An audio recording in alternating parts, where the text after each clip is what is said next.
What's going on, guys? Welcome back. Chris here at Kalevala South Farm.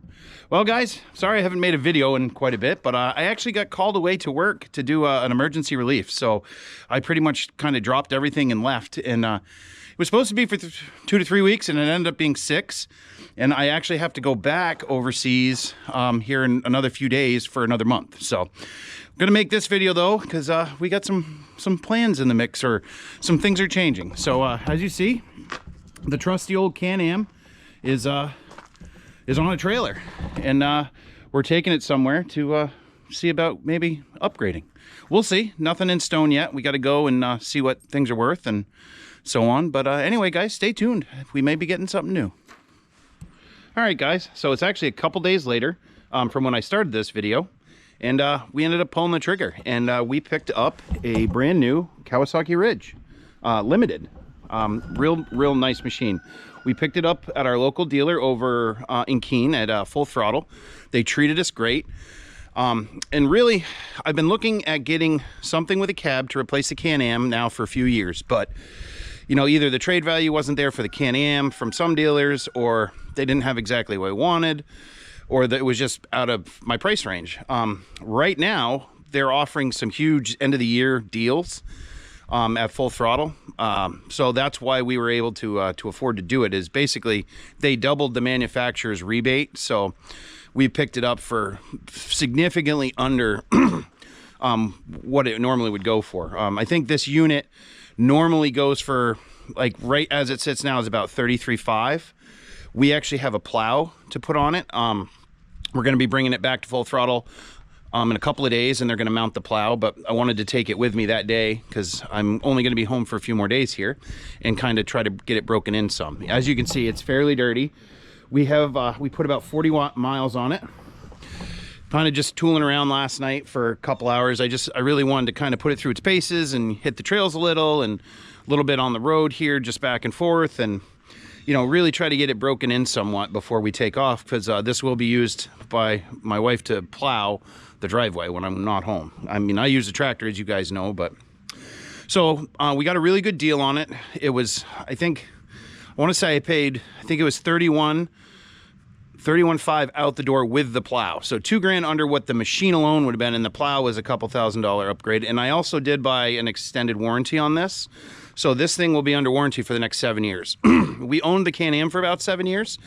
So I figured with this one though, with the cab, it has a lot more stuff. So I'll kind of take you inside and show you a little bit.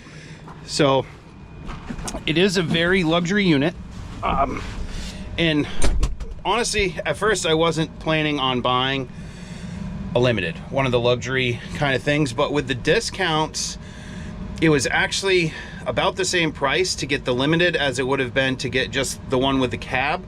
By the time I put the winch on and a couple of options, you know, I wouldn't have gone with the Garmin and all that, but it just made more sense to get the Limited. I ended up getting more out of the package than I would have if I just bought the HVAC one and then optioned it up and put the winch on, because you need the winch for the plow, all that stuff. So this thing's really nice. As you can see, it's got a digital display board for your gauges, on the fly 4-wheel drive.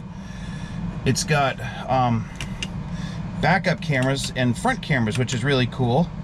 So there's the front camera, and there's the rear camera, and they're actually zoomable, which is really neat too. So that's handy. You know, obviously for me, the backup camera will be handy because we use this to tow a trailer a lot, you know, with collecting maple syrup or sap. So it'll be real handy. You have the full Garmin here, touchscreen. Well, you can see where we've been starting to add in some of our trails. And then it has a nice audio system up here. So it's got a 4-speaker audio system. So all in all, it's a really nice unit. It's a little bit different than the Can-Am as far as size. So as you can see, it looks kind of smaller. If you look at it, and to my eye, it looks a bit smaller, but it's actually bigger.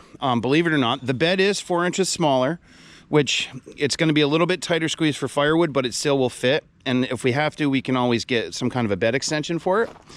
But the wheelbase is almost 8 inches longer, spread out more than the Can-Am. So it gives the overall unit a smaller look, but it is actually larger. I think a lot of that is the cab is much bigger and it's set back a little bit farther than the Can-Am was. So this does have a 4-cylinder power plant versus we had a 2-cylinder before. So it is very high revving. It's something that's taken me some getting used to. Driving it revs much higher than I was used to with the Can-Am. Like it seems like it wants to shift and go to another gear almost, because it is very high revving. But as I've driven it more, I've kind of gotten used to it. And I did order, there's an aftermarket company that makes a different clutch spring that will actually drop the RPMs down about 500. So I did order one of those online. So once that comes, we'll put that in when we get back home. And I may actually put, these are 27-inch tires. I may actually put a 30-inch, more of like an all-terrain, not quite as aggressive, because we do, you know, these do kind of tear up the fields a little bit. And I'd rather have something that was a little gentler. So I want something that's still fairly aggressive, but maybe a little bit gentler on turf. So we'll have to look at our wheel options. And if I'm going to do that, I'm going to go just a tiny bit bigger. So that'll also, you know, change the RPM bands too. So all in all, so far, it's been a pretty darn good unit, other than 2 things. One, I had issues with the driver's side door popping open and rattling. I was able to fix that by pulling the handle out and just... There's one spot, it's a common problem. So there was a bunch of stuff I found online. I was able to pull it out and basically shave down one section, and that problem seems to go away. I put 22 miles on it last night and it didn't pop open once. So I think that's fixed. You know, I'm gonna let the dealer know about it when it goes in for the plow. But the one thing yesterday that happened is the windshield wiper kind of quit on me. As you can see, it's not really in the right spot and it's loose and wiggly. It seized up and stopped working. I brought it back to the shop. I put a little WD-40 on it, and later on it started working again, but not correctly. So I think the wiper motor is probably just bad, but being under warranty, that should all get taken care of. It did work enough last night for me to ride around and be able to clean the windshield when it got muddy, but it's definitely, something's not right with it. So hopefully we'll have that fixed. But other than that, I'm excited. Hopefully it'll be a good unit for us like the Can-Am. We had almost no issues with the Can-Am for the 6 years that we owned it. So I'm hoping this does the same. And I mean, the biggest reason we did this is for the cab, to be honest. Especially during sugaring season, it'd be nice to have a place where I can come and warm up. When I'm out in the woods, you know, I can sit in it for a while, warm up. And also, like when I'm out collecting, some days it's a little rainy and yucky, and it was not pleasant driving the Can-Am in the rain. You couldn't see because there was no wiper very good, and you're getting soaked. It wasn't pleasant, and you're freezing. So that was the big reason we did, is I really wanted to get something with a cab.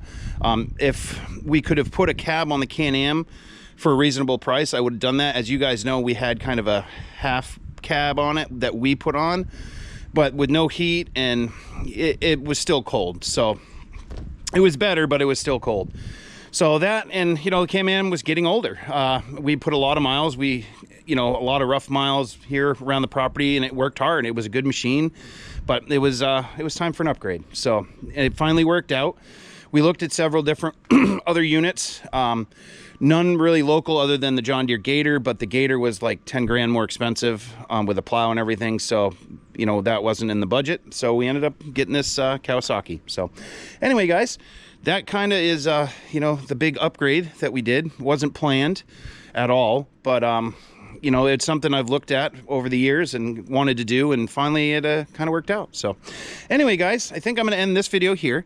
And if you like these videos, please subscribe, hit the like button, and leave us a comment. Tell us what you think. And just remember, it'll be all right.